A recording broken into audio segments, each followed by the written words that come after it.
नमस्कार, मैं ओम आनंद मंथन में आपका स्वागत करता हूं।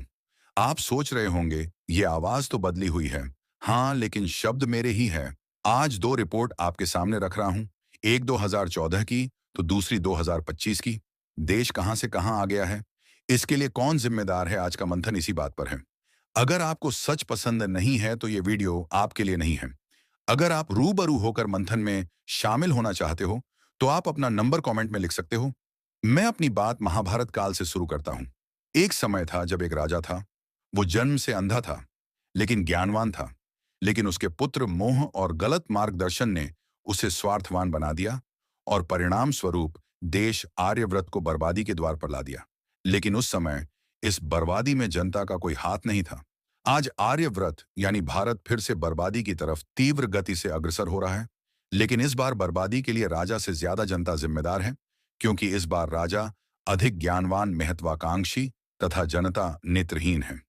ये बात 2025 की रिपोर्ट में भी साबित हो गया है।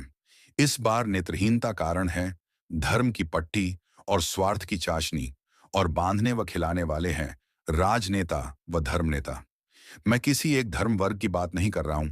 लगभग सभी वर्ग जिम्मेदार हैं, लेकिन दो वर्ग अधिक जिम्मेदार हैं, हिंदू और मुस्लिम।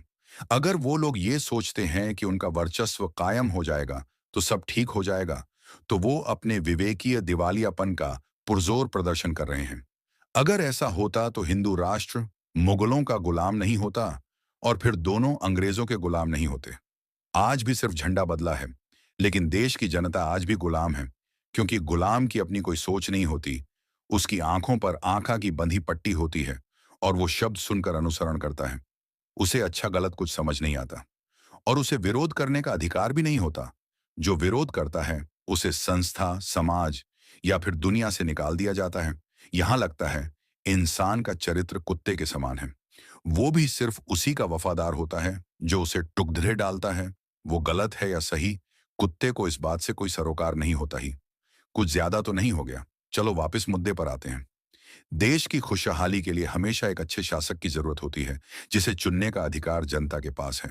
अफसोस इस बात का है कि संविधान ने उन्हें एक अच्छा राजा चुनने का अधिकार दिया है, लेकिन अपने निजी स्वार्थ के चलते एक अच्छा राजा नहीं चुन सकते। अपने साथ हो रहे अन्याय के खिलाफ बोल नहीं सकते। गुलामी का इससे बढ़ा सबूत और क्या हो सकता है। कोई ठठरी बांध रहा है तो संविधान खत्म कर रहा है। कोई राम तो कोई मोहम्मद से उलझ रहा है। गोपी फिल्म का एक गाना था, रामचंद्र कह गए सिया से ऐसा कलयुग आएगा, हंस चुगेगा दाना तुनका, कौवा मोती खाएगा। आज वही समय है, एक आठवीं फेल दुनिया सबसे ज्ञानवान इंसान को गालियां देता है। यही बात भारत के पतन का कारण है। अब सोचना आपको है कि कैसा भारत चाहिए। आज का भारत किसी एक का नहीं है, सभी का है। इसीलिए सभी के विकास में ही भारत का विकास है।